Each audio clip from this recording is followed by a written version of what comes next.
Welcome to today's Hinckley Forum. My name is Rory Stewart. The Hinckley Institute of Politics is a nonpartisan institute at the University of Utah.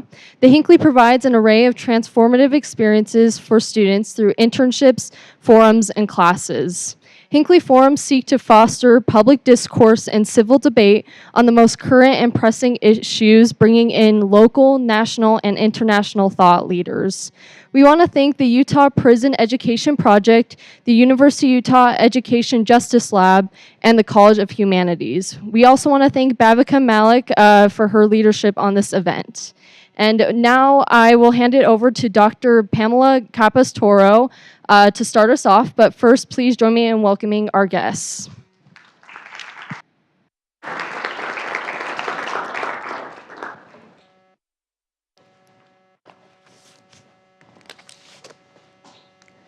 Thank you so much, Rory. Welcome everyone to our panel, Community in Action, Student Engagement and Programmatic Co-Creation. I am Dr. Pamela Capas-Toro, Operations Director for Prison Education and the Faculty Advisor for the Utah Prison Education Project's Bachelor's Degree Cohort. Before we begin, I'd like to extend a special thanks to the Hinckley Institute and all the personnel that supported this setting, logistics, etc., and especially to Nick Cockrell, Director of Community Engagement. I also want to thank Dean Wanda Pillow, Associate Dean Mike Middleton, Karen Marsh, and all the faculty and graduate students in the College of Humanities who have supported UPEP. My gratitude also goes to BP Chase Haygood, Dean G. McGutter, Dean Frankie Santos Laanan, Associate Dean Erin Castro, and Dr. Andy Eisen for their outstanding leadership, as well as to the entire UPEP team, volunteers, interns, and staff across campus for their dedication to this program. A special shout out to Bhavika Malik for all your efforts in organizing these events. Thank you so much. I'd like to extend a warm welcome to everyone who has joined us here today. We're so grateful you have taken time out of your day to learn about higher education in prison at the U. I'd like to provide a brief historical overview of the Utah Prison Education Project. Since its establishment in 2017, the Utah Prison Education Project has provided transformative educational opportunities in the state. Last year, in partnership with the College of Humanities, we launched a bachelor's degree program, making a historic milestone at the University of Utah in our mission to expand high-quality post-secondary education access to incarcerated students. This past spring, we launched the nation's first student center, envisioned and co-created by 7 incarcerated education advocates. The center, located at the Utah State Correctional Facility, is an educational hub that centralizes academic resources, peer tutoring, and humanities programming for all incarcerated learners. Advocates serve learners engaged in adult basic education, high school, English language learning, and post-secondary education. In addition to tutoring, advocates host film screenings and Q&A sessions with artists, act as teaching assistants for venture courses with the Utah Humanities, lead at art workshops, and co-curate the art exhibits held inside the facility. Today, we are convened to underscore the importance of doing the work with others, emphasizing the collective practice that is central to advancing education in carceral contexts. University of Utah students at different stages of their educational trajectories will share their experiences as interns, instructors, researchers, and staff members of the Utah Prison Education Project. I'd like to open our framework with Miriam Kaba's reminder that, quote, everything worthwhile is done with others, end of quote. UPEP is grounded in this ethos of collaboration, built through collective action, shared vision, and the belief that, quote, education should be for the enrichment and advancement of community life, end of quote. Simultaneously, throughout today's discussion, we hope that you gain a deeper understanding of the complexities involved in this work that, as Dr. Rebecca Ginsburg reminds us, require us to remain clear-eyed, end quote. The power of these prison education spaces can also present danger, as the pride of the work should not blind us, as the space ultimately is designed for violence and not to heal. College in prison programs create islands of hope, but don't end the harm of incarceration. Therefore, a college in every prison is not the goal, end of quote. UPEP holds this tension at its core. We build spaces of hope, joy, and rigorous intellectual engagement while refusing to lose sight of the structural violence of the carceral system itself. Without further ado, let me introduce a fabulous panelist that we have with us today. This University of Utah students will share their experiences with prison education, and their reflections will offer critical insights into how multi-directional collaboration within our team serve as a cornerstone for strengthening and expanding educational initiatives. So we have Leah Olive, is a first-year Master of Education student in the Educational Leadership and Policy Department with an emphasis of student affairs at the University of Utah. She graduated in 2025 with a Bachelor of Science in Communication. She's an alumna of the Utah Prison Education Project at the Utah State Prison, and she served as a reentry coordinator for the program from 2023 to 2025. She's now a graduate research assistant for the Research Collaborative on Higher Ed in Prison at the U. Sam Thielen is a PhD candidate in literature and creative writing at the University of Utah. Her creative dissertation in progress, MESH, is a collection of essays about surveillance, society, and art. As the One Stop Shop Student Center's Graduate Humanities Fellow, she liaises between education advocates and UPEP's community partners to bring art and enrichment programming to all incarcerated students. In collaboration with Utah Humanities and Weber State University, she helped UPEP coordinate a venture course in the humanities for first-time college students inside of the Women's Designated Unit. Between scheduling meetings and sending emails, Sam teaches a credit-bearing digital culture class for UPEP's bachelor's degree-seeking cohort. Daisy Gomez is a first-year doctoral student in the sociology department at the University of Utah with a research focus on criminalization and incarceration. After graduating from Brigham Young University with a BS degree in sociology, she did full-time work for the UPEP Prison Education Project. Being in the field of higher education in prison for 3 years has shaped her research interests and has strengthened her belief in the power of community work. And last but not least, Bhavika Malik is an undergraduate student in international studies and ethnic studies with a minor in philosophy. She has been with UPEP for the past year, working on reentry, research, and the newsletter. Apart from UPEP, she has been an ambassador for the College of Transform and also organizes with Comunidades Unidas, specifically on the political education series initiatives with youth. She hopes to attend law school to continue organizing for social justice, particularly in work at the intersection of carceral system and immigration. So now I'm going to read very briefly the rules because we are going to move this in a very nice way. So each panelist, you will be assigned a question to address. For the first collective question, everyone will have a 3 to 4 minute opening statement. We're going to be talking, right, conversing for the first 15 minutes. And for the individualized questions, each panelist will have 5 minutes. I will be a strict timekeeper, and I will give 30-second warning to ensure that everyone has the opportunity to share their experience. So please, everyone, let me welcome all these wonderful panelists today.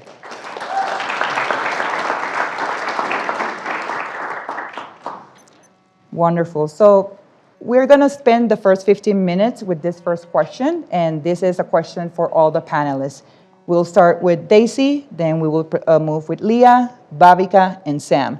So the question is, what inspired you to get involved with UPEP, and what aspects of your experience have been the most meaningful to you?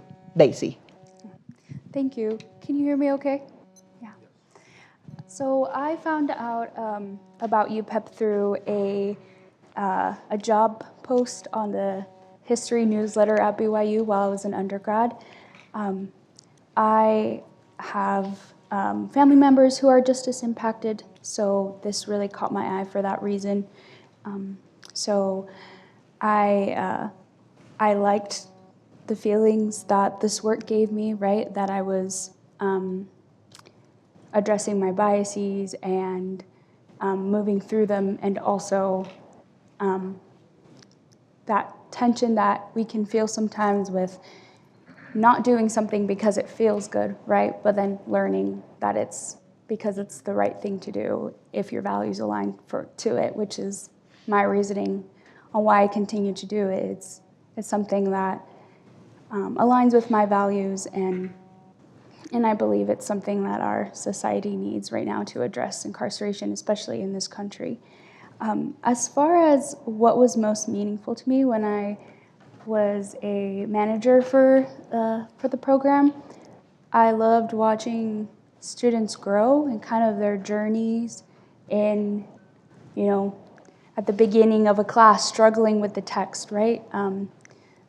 For example, we did have a very difficult history class, particularly on the men's designated side, and I saw a lot of students, including myself, really get bogged down with the text as I struggled with them, and we tried to make sense of it with them, and then by the end of the class, being themselves surprised by their grade, and thinking, "Wow, I can do this," and just seeing that was really great, right? Watching them go from that struggle to that, "Wow, I can do this." I'm experiencing that myself in grad school, right? So I recall to those moments a lot when I'm struggling with text and feel like I can't do it. So watching them grow in that way was really special to me. Thank you, Daisy. Leah. Hi. So can you guys hear me? Okay. I feel like I don't need this, but so I got involved with UPEP because I was incarcerated up at the Draper prison for about 18 and a half years, and about the first 10 years there, I kind of was just there. And then I got involved with Salt Lake Community College. The reason for that was I was training animals up at the prison. I was training dogs for veterans with PTSD and TBI. And I realized that I wanted to do that with some letters behind my name so that I can get some money behind it. So I decided to go back to school, and so I started doing SLIC, and then I was on a dare. Somebody dared me to join UPEP. And being at the prison for so long, I've seen programs come in hot and then burn out real fast. And so I didn't want to get involved in something that was going to take a lot of brain power. And so I was like, no, I don't want to. And then I got dared, and I was like, okay, I'll go. So I applied, and I got in. And it was actually, my experience with UPEP was a lot different with Salt Lake Community College. No shade on Salt Lake Community College. I love them. But I was able to have deeper conversations about world issues in my UPEP classes. And so the class that really got my attention was Sociology of Education, which when they told us that we were doing sociology, I was like, oh man, it's gonna be so boring. But it was actually really meaningful for me. Like the experience that I got from being able to have deeper, collaborative conversations with the other students about sociology of education actually piqued my interest in social justice within the education space.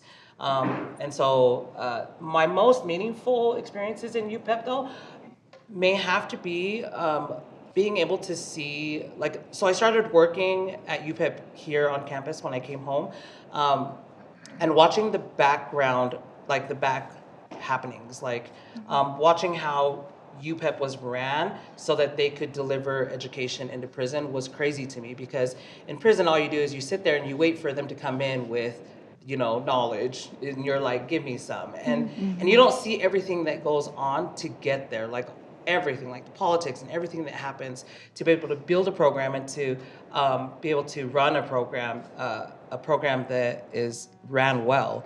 And so that really interested me. And so my experiences with doctors, they're all doctors, Pamela Capastoro and Andy Eisen and Aaron Castro. And then also my dealings with the staff and I want to say, are you an administrator, Karen? Yeah. So all the faculty and administration, like I didn't realize how helpful they were going to be with me, and so that my experiences with them have like shaped my interest in wanting to go into student affairs and helping other students receive the same access that I was able to get. Thank you so much, Leah. Now we move to Bhavika. Hello, can you guys hear me? Yeah. Okay. For me, I guess for some personal background, I'm an immigrant. I moved here like 5 years ago, and just that movement and also just the political moment that we're in was clear enough to me that made it clear enough to me the intersections between our prison systems and immigration and incarceration and how we're constantly navigating that system that criminalizes us. And that is also why I thought that UPEP and also the political education series that I'm involved in are such important opportunities because they allow us to, be with each other, be in the moment with each other when things go bad, but also achieve an education that's not, I guess, against each other, but the type of education that's unifying and working together for the better. And I guess personally, a part of UPEP that I really loved was that in this work, we're all people first, and we're in our specific positions as interns, as directors, second. I know that everybody who's up here, and also in the conversations that I've had with Pamela, that if there are things that happen in my life, in my personal life, that I will be met with grace and compassion by all of them. And I think that is so important, and I think that's something that makes me want to learn more from UPEP and also be part of it as much as I can. Thank you so much, Bhavika. Last but not least, Sam. I think initially I wanted to cure my own sense of like disconnection and dislocation from Salt Lake City's greater community. Like the university system can feel sort of like this fantastical island where magical things are possible, where like young people are discovering who they are and people are making like robotic prosthetics that are literally powered by your mind, and people make art out of nothing. And I think that's wonderful, and I think what I love about being a graduate student is that I get to be a part of this intellectual community where these things are happening. But what I don't love about it is that not everybody gets to be a part of this work. It can feel a little bit divorced from the community in which it's situated. Mm-hmm. And one way to resist insularity is to just like leave the magical island sometimes and go somewhere else. But I also think that the island is kind of good, so I think that we can think about expanding it to other places. And I saw UPEP expanding the island. I saw them bringing college education to communities that historically haven't been served by like the University of Utah specifically, and I was really inspired by that work. And something that was meaningful to me that I learned from working with UPEP specifically is that if you want to build something sustainable that has like a material impact in a community, you have to do it in partnership with that community, with the people who you want to benefit from that work.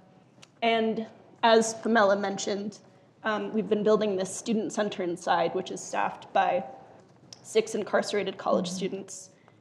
Their role is as education advocates, and they've really been doing exactly what their title implies, which is to advocate for their community, to bring the kinds of resources and support that they see people needing.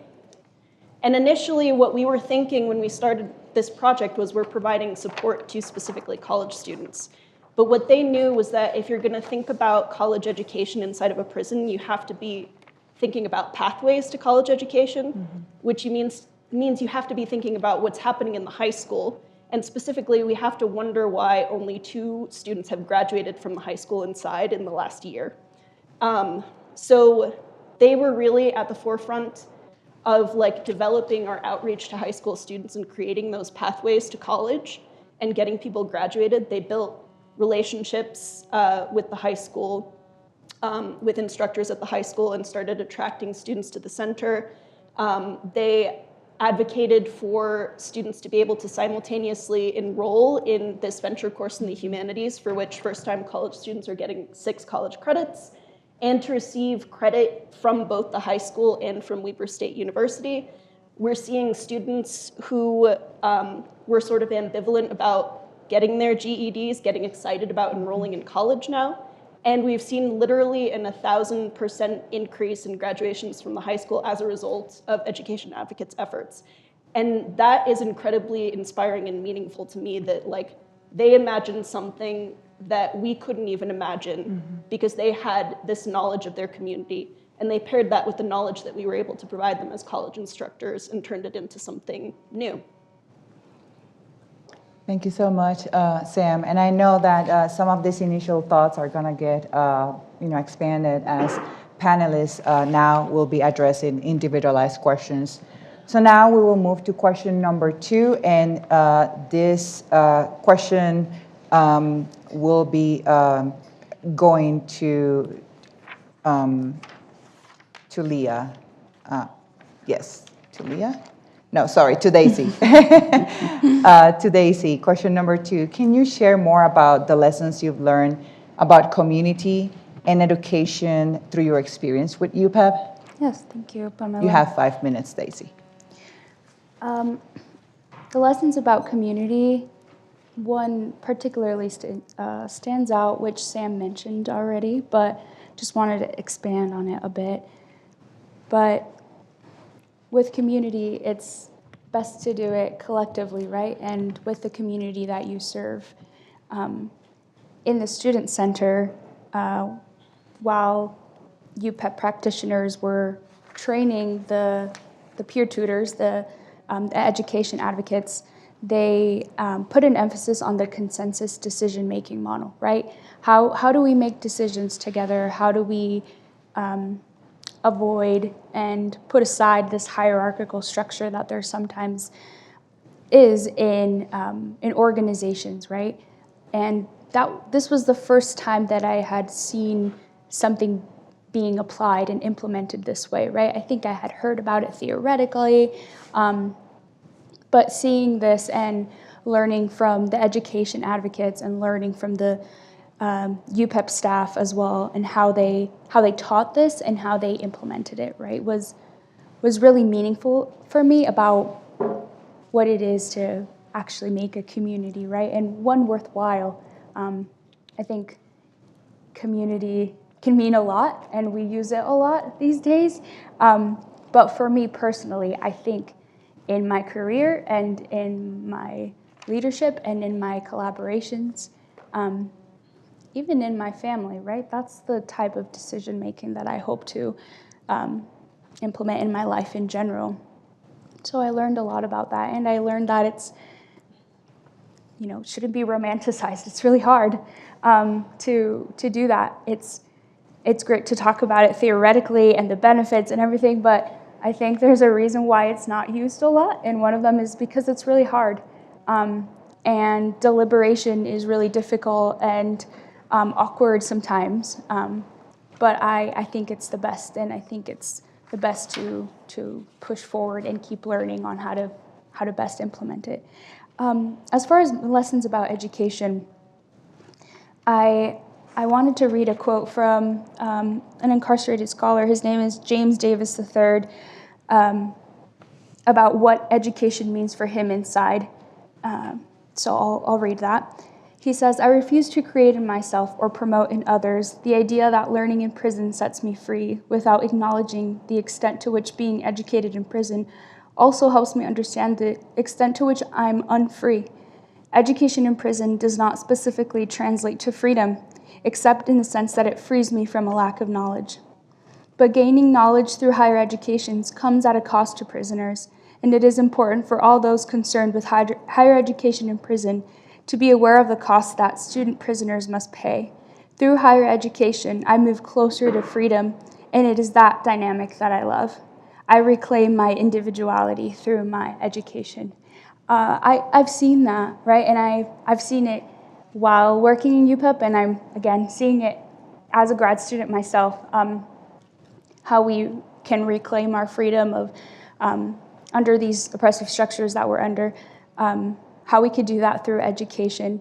And the first time that I learned that was, of course, through working with the incarcerated students in UPEP. And now I'm also seeing it in my life as a grad student. So, yeah. Thank you, Daisy. Now we'll move to question number 3, and this is for Leah. Leah, the question is, can you share more about your educational journey from business school to the fields of humanities and education, and what lessons you've gained from this interdisciplinary experience? 5 minutes as well. I'm a chatter, so if I You go can expand over, a little bit. We're good on okay. time, so yes. So I feel like I need to like preface all of that by saying like my educational journey was very the furthest thing from linear.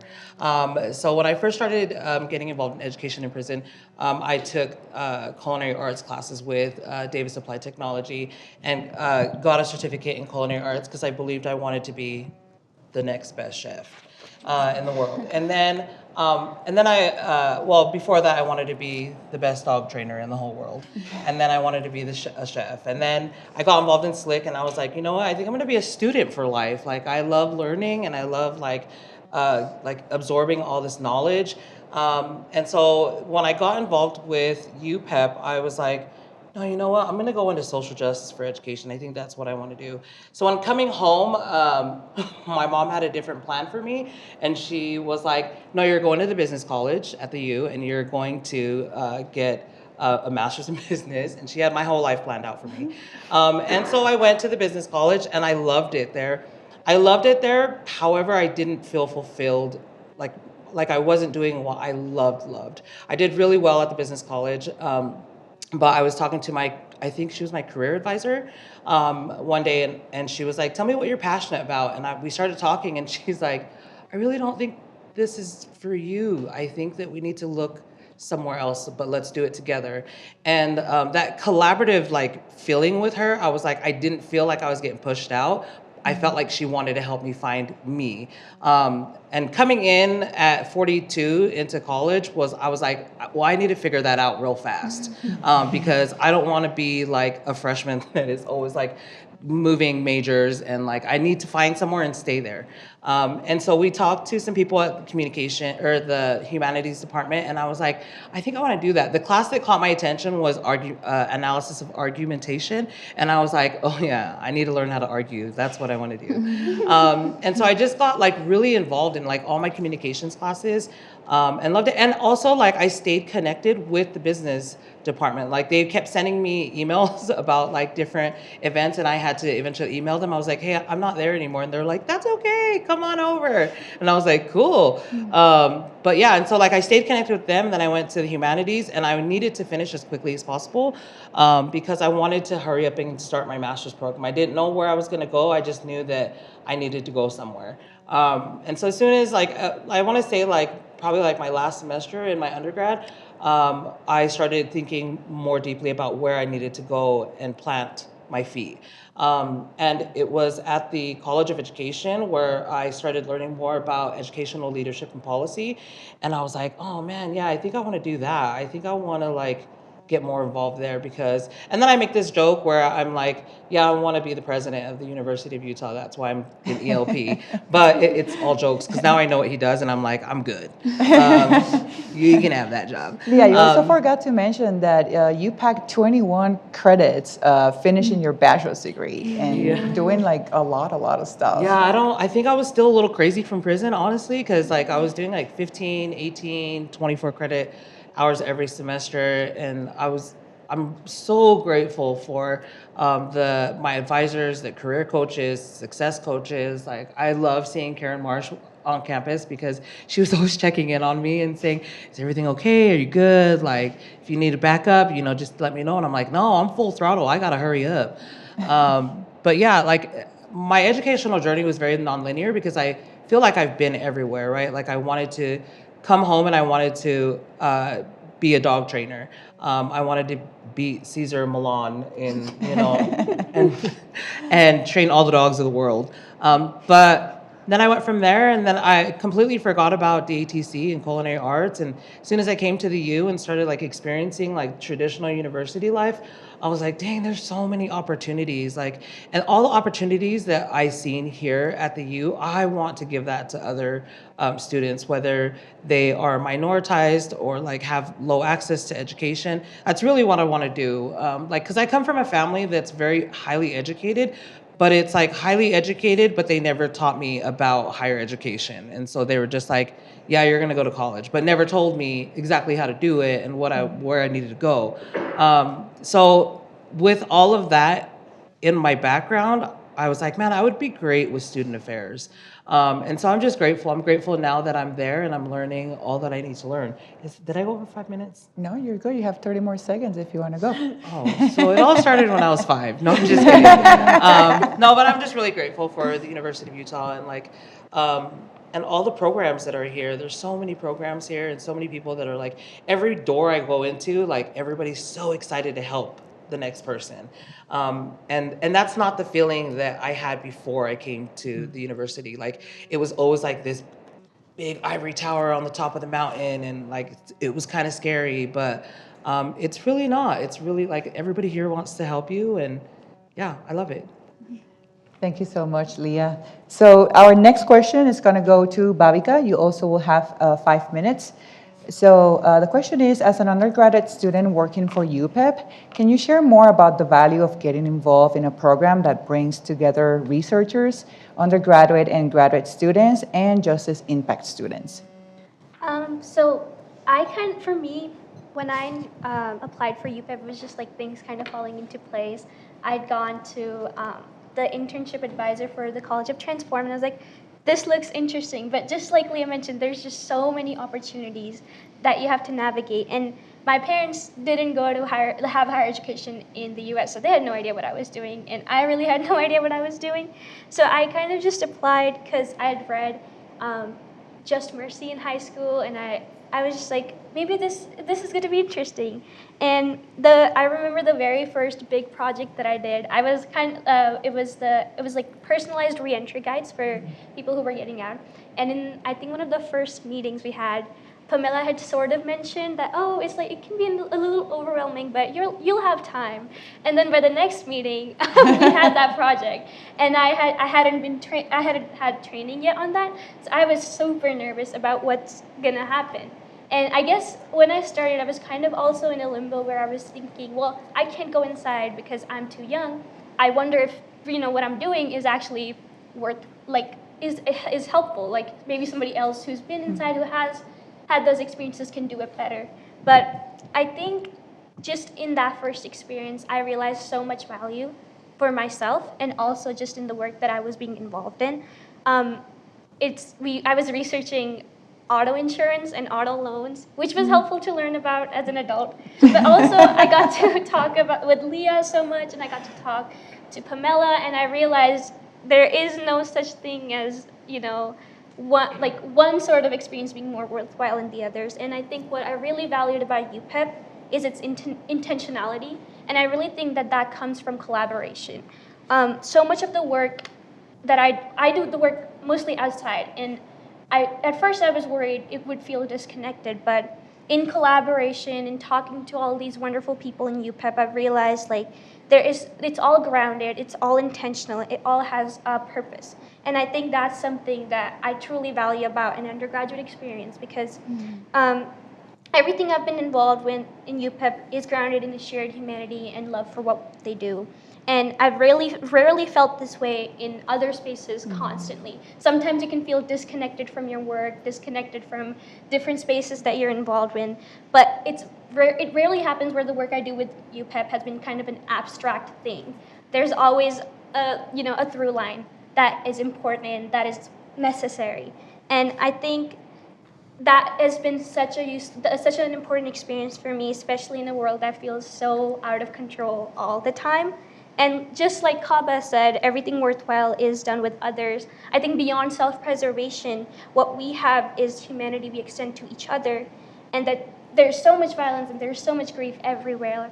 But having a space where you can share that burden with each other and talk to each other, I think that is also a crucial part of an undergraduate experience for me. Thank you, Bhavika, so much. And love, so important, grounding us all the time.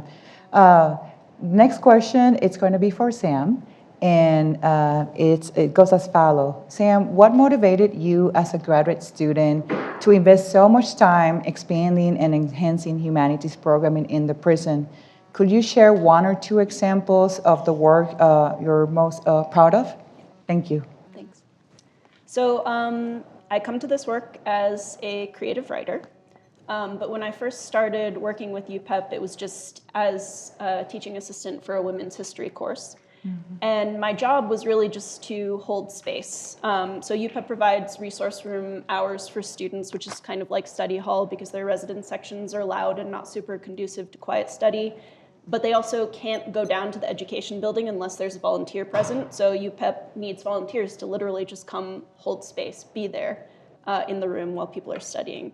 And because I wasn't there in a teaching capacity yet, was just kind of there to be present with people, I had a lot of time to think about aesthetics.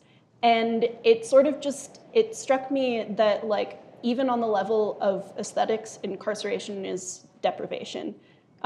It's deprivation of like color and texture and beauty. And I thought about what it would be like to live in a space where I can't own more than 10 books and where there's no art hanging on the walls and where they knock down swallow nests because they might like occlude the surveillance cameras, and I found the thought intolerable. And so it seemed to me like this was an area of need, like people need humanities programming, people need arts programming. We have this like innate creativity and curiosity in us like as human beings, and it's important to nurture that. And so that was sort of like one of the things that I focused on in thinking about programming through the Student Center. And one of the things that I'm really proud of is the work that I did to help create a screenwriting workshop in connection with the Cool Hand film series. So over the summer, we screened the movie Blind Spotting for all incarcerated students. And we had a smaller QA session and a workshop with David Diggs, who you might know from Hamilton, who was a co-writer on the movie with Rafael Casal, who also came out for the QA and workshop. And they really inspired students to write their own movie scenes, their own 60-second movie scenes. And the intent was that they would then submit those scenes for consideration in a contest. And we're planning to choose a winning scene and film it in partnership with professionals in the film industry. But after the workshop, it became clear that students just needed some more like support and instruction to be prepared to write a scene, because like many of them had never done anything like this before. They just like needed a little bit more help. And I'm a creative writer, so in partnership with another graduate student, Emily Kristen Wernicke, we created this 2-part screenwriting workshop where first we just went over the mechanics of screenwriting, and then we analyzed 8 famous movie scenes to develop this like critical language to think about and to talk about movies, to think about how a film scene works as like a complete unit of storytelling. And then in the second part, we had a workshop where students submitted their own scenes for peer review, basically, towards revision, so that they would have something that was like really tight and complete and ready to submit to this contest. And so one super memorable scene from one of those workshops came from a student who she wrote, the concept was like a fashion show inside of a prison. And she was thinking about these like clear plastic bags that students have permission to use to carry their books. And it was sort of like darkly comic. And like to me, and it culminated also in this kind of like kung fu fight scene. So it was like pretty wacky and interesting. And to me, this is kind of dark, and this is a scene that's about like deprivation and imposed scarcity and how that robs people of dignity. But all of the students were cracking up as we read the scene in workshop, because to them it was sort of like an absurd comedy about like this kind of incoherent system of rules and how it impacts people's lives. And I had 2 thoughts about this. One was that like I was thinking about Kafka and how when you first read Kafka, it's sort of disturbing and like unsettling. Because you can't figure out what it is you're seeing yet, you don't really recognize. But like the more you read Kafka, the more you realize Kafka's actually really funny. And he's funny because what he's writing is true. And as I've continued to work in places like prisons and also universities, it's started to feel more and more true. And the second thing was that, like, when you're reading a work of art that comes from somebody within your own community, it just hits a little bit different. It means a little bit more when somebody is speaking to an experience that you share. And I think it's super common for like prison arts programs to talk about how like incarcerated people have stories that they need to share with people on the outside because we can learn from them. And that's true, but I think like what I learned in this workshop was that incarcerated people have stories to share with each other. And like this is essential for some learning outcomes that are like really important to me as a college instructor, things like critical thinking and community engagement, being able to analyze your own experience and contextualize it and historicize it and like speak to something in somebody else and be able to recognize something in a work of art. Those are my thoughts. Thank you so much, Sam. So we are wrapping up now the individualized questions. So now it's time to open up for Q&A. But before I go to the Q&A, please remember that our table have some newsletters related to UPEP. There is a application for resource room workers for next semester, but people have to be 21 years or older for that. And UPEP will be recruiting interns for 2026. And there's some coursework also at the College of Humanities for next semester, so if you're interested on taking courses. But now let's transition to the Q&A. So let's open it up for whoever wants to ask questions. But before we go to that, please, let's first give a round of applause to our panelists. Thank you.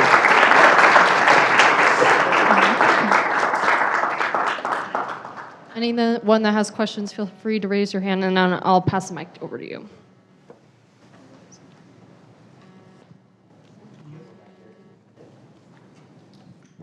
Hi. So I think it's really important what the organization is doing. So I want to thank the organization at first.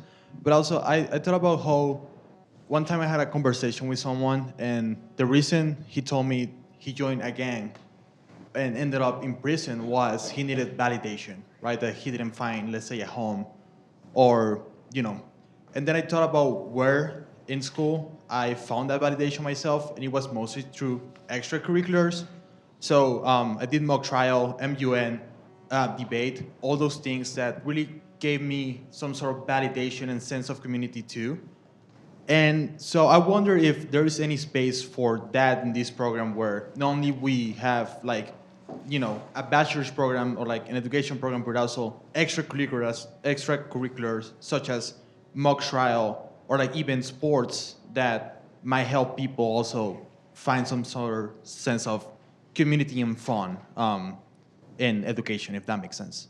Yes, that's a very great question. Sam, maybe you can expand a little bit about the extracurricular activity that goes through the Student Center? Yeah, absolutely. So that's one thing that, that's one of the functions that we see as really important of the Student Center is its ability to identify areas of need in the community and provide extracurricular programming to speak to that need, because not everybody is enrolled in college inside. And so we see these events on the one hand as a kind of pathway to getting people education, getting them involved, but also really just as a way of building community and providing connection and speaking to people's interests. So we are about to present a co-curated UMFA exhibit inside of the Women's Designated Unit, which students have participated in at every level, from selecting objects to writing the little object descriptions that that you see in a museum, and to presenting the exhibit itself to their community, and that's going to be open to everybody, not just students. I mentioned the film workshop, which the screening of the film in the QA was open to everybody inside, so they got to think about movies with the people who make them, and to think about themselves as potential creators of movies. Let's see, we why am I blanking for a second? Sundance. Sundance, yeah. Also movies. So like every year we have provided a Sundance screening, and this year we are going to be doing that again in early 2026. So those are always like incredibly large and well-attended events, and you know, the feedback that we've received from them is that for a minute it feels like the prison is actually a movie theater, and what we've witnessed is people, you know, like people sometimes have like difficulty processing through hearing. So like we witnessed people like turning to their seatmate and like repeating the lines or like explaining what's happening, and just this sort of like collaborative and communal spirit that came out of like sharing in a piece of art and community is something that I think was really meaningful to the folks who participated in the event and to us, like, to be able to bring that out there. Thank you so much, Sam. I will say that we're going to start to implement a student choir. So that's also great. It has a lot of people excited as well. So a lot of extracurricular events. Other question? Oh, there in the back, maybe? Mm-hmm. Hello, can you hear me? Okay. Yes. I have a question though. So for example, when it comes to, for example, right, someone being in prison, assuming some of them may have a little bit higher felonies or depending on the circumstances, the question is, how do you change someone's mentality who's been in flight or fight mode for X amount of years, and then they get to prison and they have the opportunity to pursue education? How do you change someone's mentality into being able to drop that and maybe work out the brain? I don't know if that makes sense. Who wants to address that question? I mean, I can speak from my own experience. Leah, the mic. Oh, sorry. So I can speak from my own experience. Like I said, I think I said earlier, like I was there for about 10 years before I got involved with education.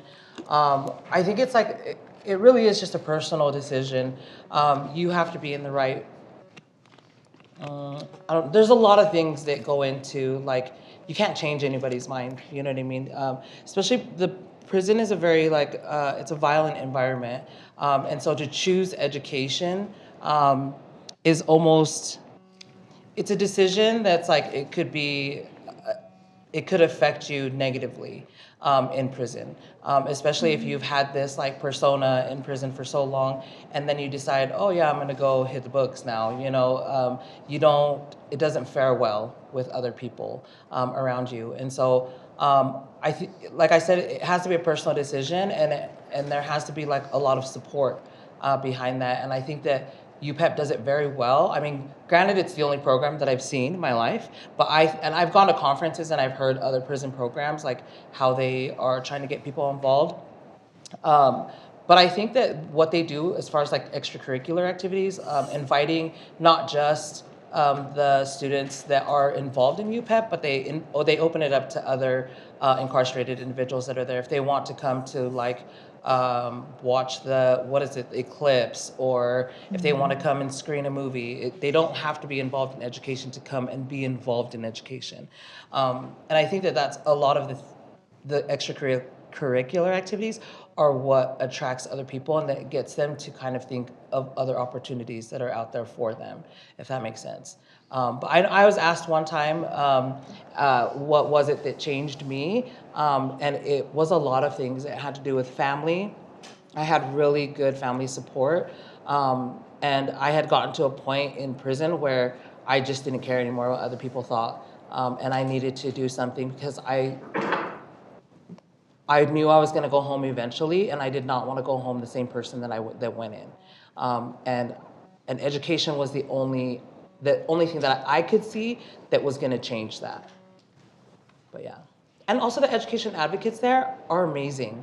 Like, they are very inclusive. They try to, you know, engage other people, not just people that are involved in education, but like the other incarcerated individuals there. I hope that answers your question. So in terms, like, for example, right, I'm sorry, can you speak up? In terms of an example, right, if I wanted to persuade someone to be like, have you ever considered higher education? There's a lot of people with a lot of potential but they just don't know it, right? And that's kind of like where I would like to help other individuals and being like, dude, you have so much potential for this and that. You're really good at sales, right? Have you ever considered pursuing maybe any last advice for that? And I'm done. I mean, I think you have to like take into consideration wherever that individual is being housed at.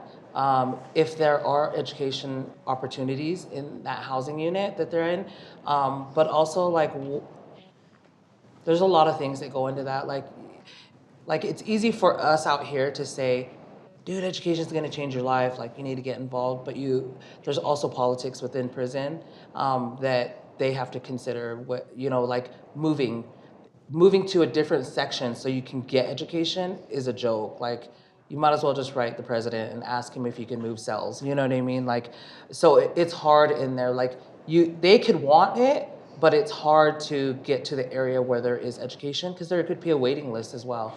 And so they could want it, but it just depends. Like I can't even give a direct answer to that. But there's other opportunities that you can do wherever they're at. Like what is it? Like when you do correspondence courses. I know I did that for years because I was housed in the maximum facility for some time, and the only education that you got was if somebody could send you educational material. But yeah. Hi, are there any restrictions on who can choose the education path? And for those who are disruptive in the incarcerated student community, how are they handled? Yeah, so I can answer that question. In terms of the bachelor's degree, right, our students go through the same protocol as University of Utah students. So students had an associate's degree, and then, right, like they went through a selection process through the U. And can you please repeat the second part of your question? How are problematic incarcerated students handled? Like in terms of, can you rephrase a little bit that? Somebody who chooses the path of education, but is disruptive, like maybe in the workshop or the things Oh. causing the problems. Yeah, I think that there's people here that have experience maybe inside that can talk a little bit about that, but we create a very good like learning culture in the spaces of our classrooms, right? Because people, right, if they haven't had experience with UPEP, certainly there's going to be somebody in the room, right, that have experience with the project. So we try to foster that culture of learning, of engaging in classroom discussions, like you all do in the outside. But but if you all have, Sam, if you want to elaborate, thank you for taking the question. Sure. Yeah. So I've been in a teaching role in a couple of different contexts. One was in this pedagogy workshop for these education advocates that are now staffing the center. And now I'm working I'm teaching this digital culture class for the BA cohort. And what I've observed is, so like conflict is a natural part of human life, right? Like it's just something that you face. And stress makes it more likely to happen. And the prison is a high stress environment by design. And so like I haven't encountered so much like individual students being problematic or being disruptive, but I've encountered a lot of conflict, which again is just a part of life. And I think, one way of like thinking about this is you're not ever going to be able to, especially when you're talking about complex topics, like in an educational setting, for example, you're not going to be able to wholly avoid or prevent conflict from happening, but you can create the conditions to resolve it in a productive way and to be able to move past it and to be able to like return to sort of like a more collaborative energy and a spirit of learning. So like as an instructor, I'm not so much thinking about like how I deal with problematic students as like how do I create the conditions for us to be able to meet conflict as kind of our best selves and like, respecting each other's humanity so that we can get back to the task at hand, which is to learn together. Thank you, Sam. Another question over there? Yeah. Thank you all so much for your work. My question is regarding, I'm thinking about sort of the generational aspect of collaboration and just thinking about what your thoughts are on the future, the visions of UPEP in your own lines of work, but also just like the program and you know, collaboration, just how do you envision that moving forward now that I think there's a strong foundation of the program and the pedagogical approach, and how to mentor you know, future students and collaborators to get involved so that it continues with a strong foundation. Anyone can take that question. I think as far as like my journey, like through education, I originally wanted to be like, I want to be a professor, and I want to go back in and I want to teach. But I think that my role would be better if I was out here helping create access points for incarcerated individuals that come to a traditional, either a 2-year or 4-year college. And because like I said, like you see, like, and not just incarcerated individuals, just really anybody, you know, you see the University of Utah or any 4-year institution and you're like, man, I could never get into there, you know what I mean? And then when you're here, there's always like those, like, for me, I always like had thoughts of, people are judging me if I like speak on my experience, like they're gonna, you know, say, oh God, I wonder what she was in for. Like, I don't have a problem talking about my time inside or what I went for or like the lessons that I've learned. And so like, and I understand and I realize that not everybody that has been incarcerated comes from that, you know what I mean? They don't, everybody takes it differently. And so I would hope that because I think UPEP is doing a great job what they're doing, and they're doing a great job like helping people come home and like get ready to go into a 4-year or a 2-year institution. But like anything in the world, like, can we do it better? Yeah, of course we can do anything better. And so I struggle with that all the time. Like, what can I do to help my brothers and sisters that are coming home, to help them like come to a 2-year or 4-year institution? So for me, for next summer, I have to do a internship for my master's program. And so I chose to do it at Project Rebound, that's in California at Cal State Fullerton, because I want to see they have a very well-established reentry program, and I want to go and I want to see what they do and how they do it, because hopefully we can bring something like that here to Utah, so that we can give incarcerated scholars better access and feel supported, you know. And I've been reading a lot since I started grad school. Like, I've never read so much in my life. And I did 18 and a half years at the Utah State Prison. All you do is read, you know. And so I've never read so much in my life. But it's different reading. It's academic articles about post-incarceration and post-secondary education and how that is intertwined. And so I'm like, I'll be reading and I'm like, oh my gosh, that would be so great if we could do that here in Utah, you know. And like a lot of my family members are like, hey, now that you're out and you got your bachelor's, you should come home now. You should come home to California and help over here. And I'm like, man, California is well established with what I want to do. You know what I mean? I want to stay here and I want to do what I do here in Utah. But yeah, I don't know if that answers your question, but yeah. Thank you I want to so save the much. world. No, I'm just kidding. Thank you so much, Leah. I think that unfortunately there's no more time for questions, but the panelists, you know now who they are. Thank you so much, everyone, for being here, and let's give another applause to this wonderful panel.